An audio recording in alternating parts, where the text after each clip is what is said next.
तस्मिन् नित्याज्ञा परमेश्वरी नाशुभा वर्तते तस्मिन् नित्याज्ञा परमेश्वरी नाशुभा वर्तते तस्मिन् नित्याज्ञा परमेश्वरी सर्वे सुखिनः सन्तु सर्वे सन्तु निरामयाः सर्वे भद्राणि पश्यन्तु मा कश्चित् दुःखमाप्नुयात्। ॐ तत्सत् ब्रह्मार्पणमस्तु।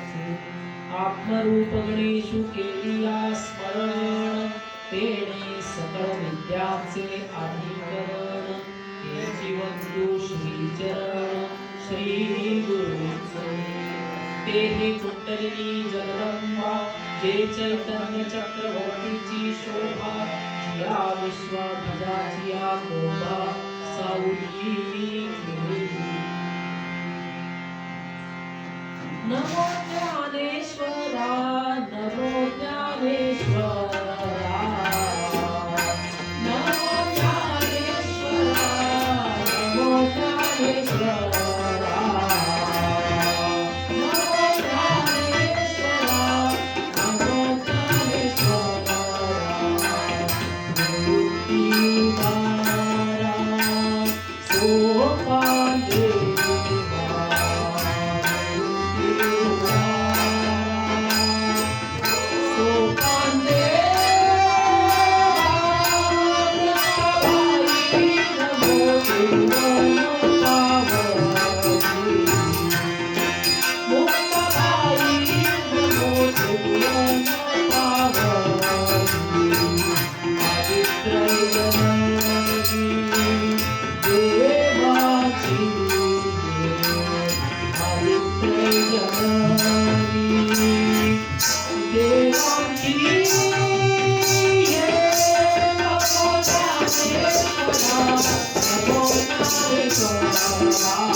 आपल्या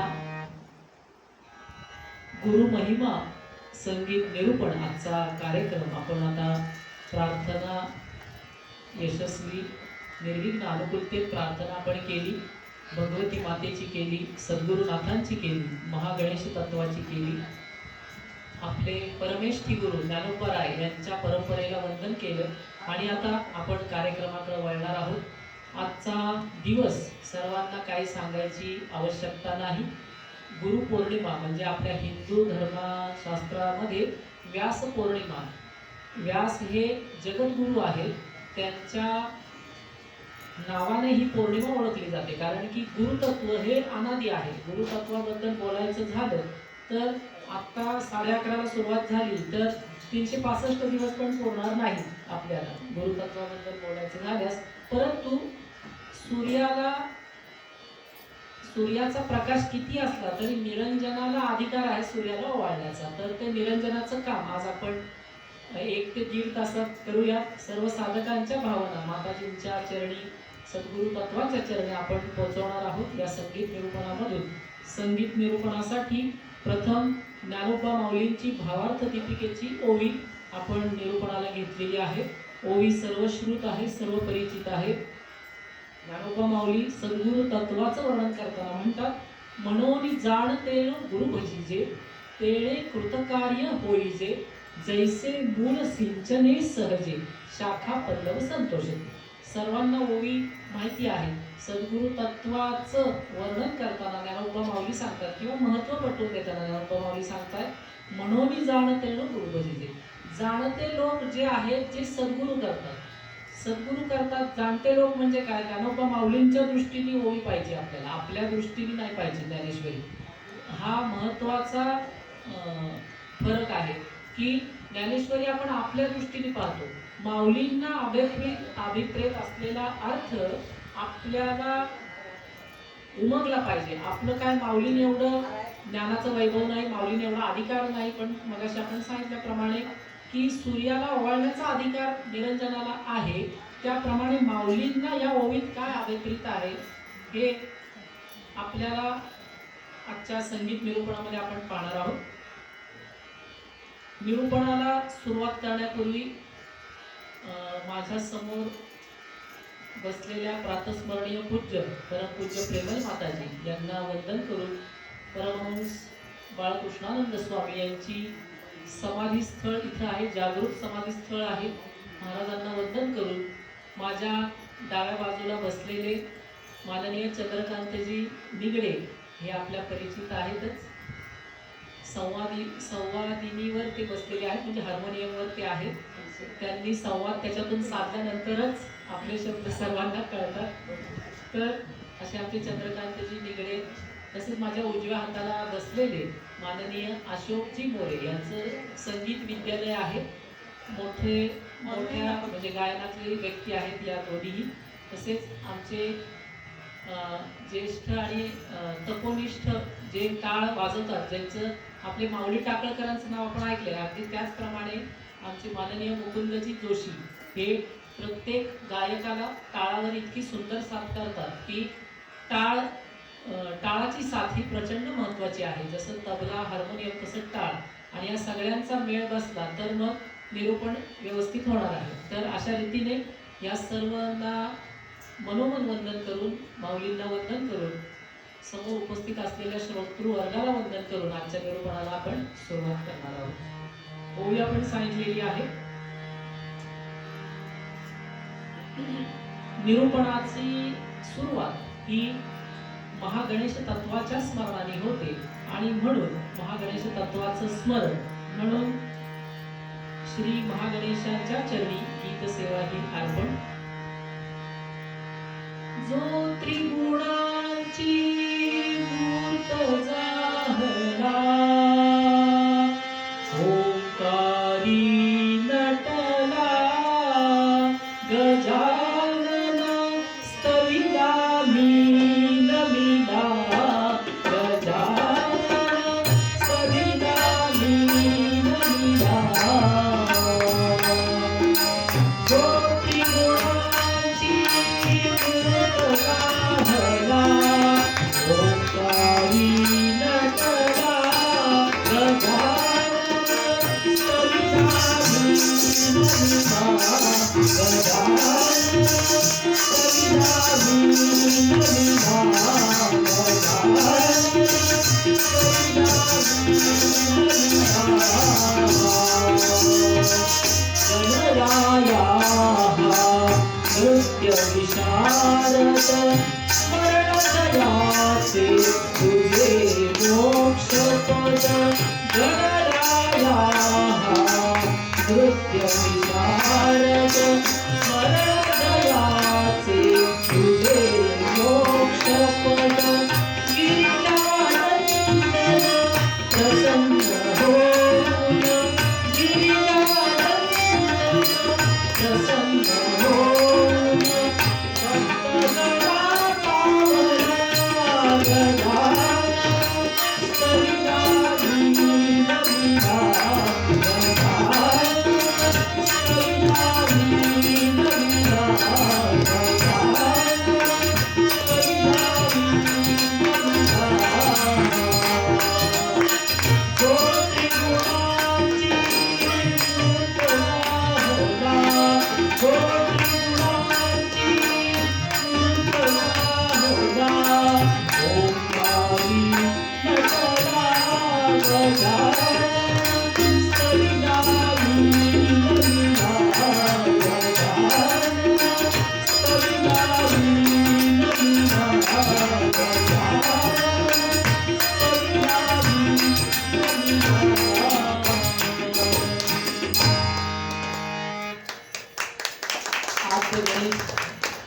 आद्य गणेश स्मरण आपल्याला माहिती आहे. आपण आद्य गणेश जे सत्संगातून महागणेश शक्तीचं स्मरण करतो, त्याचा गजानन या शब्दाचा अर्थ थोडक्यात पाहून आपण पुढे जाऊया. गजानन ही 4 अक्षरं अशी आहेत की ती 4 वेदांचं सार काढलेलं आहे. 4 वेदांची नावं काय? अथर्ववेद, सामवेद, यजुर्वेद, ऋग्वेद. तर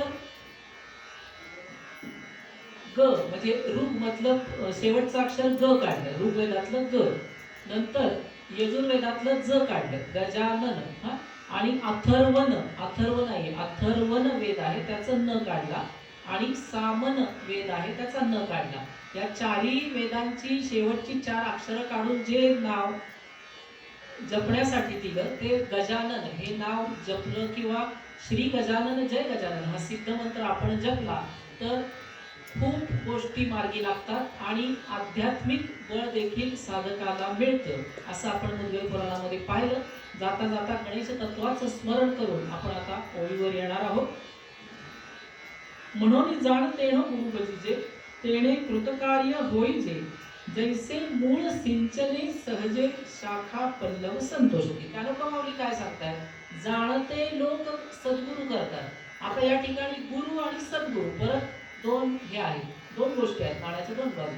मला सांगा, लहानपणापासून आई आपल्याला चालायला शिकवते, आई आपली प्रथम गुरु आहे. बोट धरून इकडं चाल तिकडं चाल, इकडं पडू नको तिकडं पडू नको, व्यवस्थित राहा, ही सगळं शिक्षण आईकडून येतं. बुकेचं शिक्षण, खड्याचं शिक्षण, तर आई आपल्या आयुष्यातला प्रथम गुरु. नंतर शाळेमध्ये 1ली, 2री, 3री, 10वी पर्यंत प्रत्येक इयत्तेमध्ये वेगवेगळे गुरु भेटत जातात. नंतर कॉलेजमधले वेगळे गुरु, PhD पर्यंत असे आयुष्यात अनेक गुरु येतात.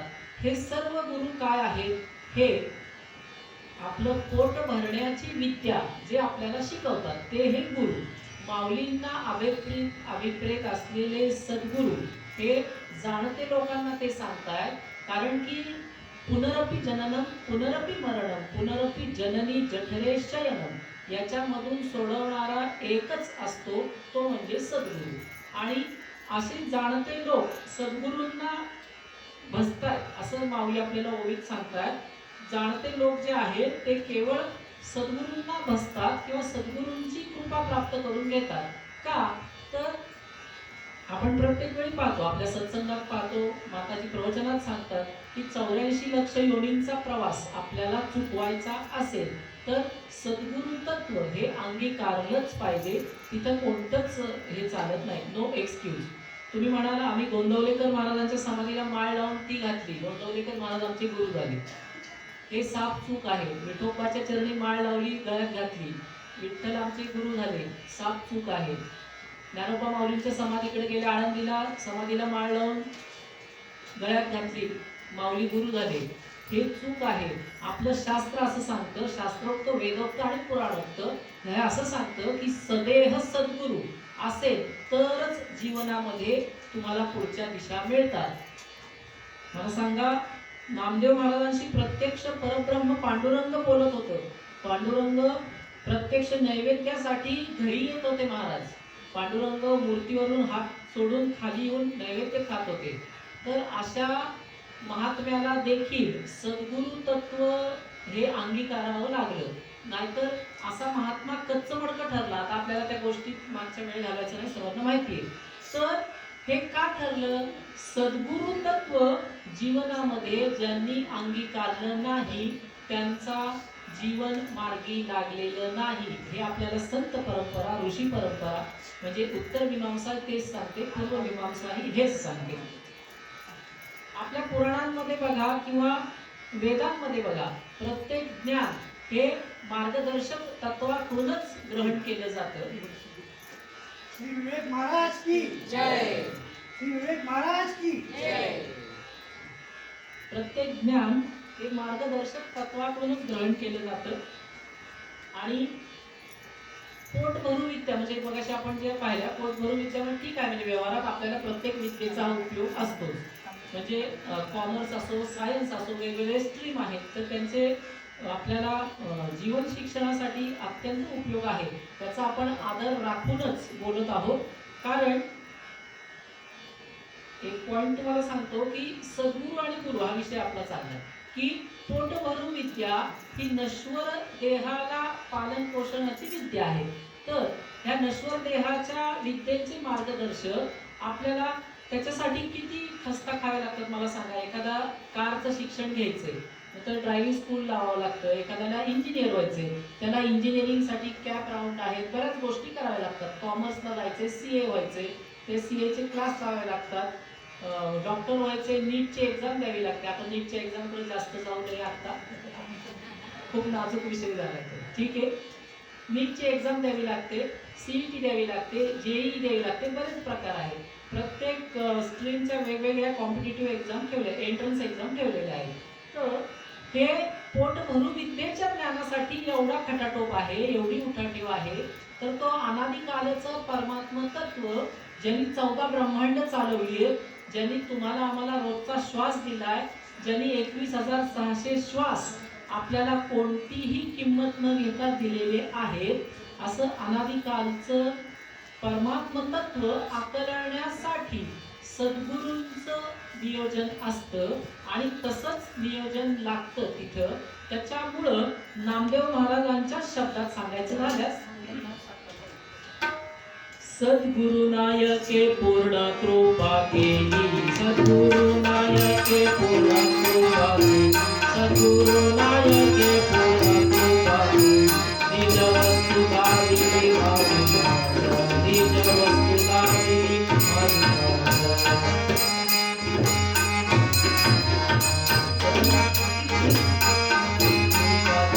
सद्गुरु नायके पूर्ण कृपा केली, निज वस्तु दाविली माझी, निज वस्तु दाविली माझी. माझे सुख मज दाविले डोळा, माझे सुख मज दाविले डोळा, निधनी प्रेम करा निधनी प्रेम करा. दया उत्तराई व्हावे डोळ्यामुळे, दया उत्तराई व्हावे डोळ्यामुळे. जन्म नाही येणे नैसर्गिक, जन्म नाही येणे नैसर्गिक. माझे सुख मज दाविले डोळा, माझे सुख मज दाविले डोळा. निधनी प्रेम करा निधनी प्रेम करा निधनी प्रेम करा. नामदेव महाराज, सद्गुरु नायके पूर्ण कृपा केली. नामदेव महाराज असं नाही म्हणत सद्गुरु नायके अर्धी कृपा केली. अभंगात असं आहे का? सद्गुरु नायके पूर्ण का असं लिहिलं? सद्गुरु नायके अपूर्ण कृपा केली असं नाही महाराज. आणि पूर्ण कृपेचा विषय म्हणजे सद्गुरु. सद्गुरु हे नाव इज इक्वल टू पूर्ण कृपा. ऐसी कळवळ याची जाती करी लाभावीण प्रीती. नामदेव महाराजांचं मगाशी आपण पाहिलं की भ्रम होता, विठ्ठल माझ्याशी बोलतोय, पांडुरंग परमात्मा माझा नैवेद्य खातोय, पांडुरंग परमात्मा मी सांगेल ते ऐकतोय, पांडुरंग परमात्म्याचा शेला पण मला पांघरायला मिळतोय, असे अनेक भ्रम. एका आमच्या मुक्ताबाईचं वय किती होतं महाराज? 12 ते 13, फार फार तर 14 वर्षाची मुक्ताबाई. तिने एवढ्या मोठ्या प्रचंड ज्ञानी व्यक्तिमत्वाचं, ह्याचंच नाही चांदेवांचं पण गर्वहरण केलंय, नामदेवांचं केलंय महाराज. हे कशाच्या जोरावर आहे? तर सद्गुरु नायके पूर्ण कृपा केली. शेवटी नामदेव महाराज या अभंगात म्हणतात, चरण राहिलेलं आहे ते अभंग आपण चालीत म्हणाले. नाम म्हणणे निकी दावियली सोय, नाम म्हणणे निकी दावियली सोय.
माझे सुख माझं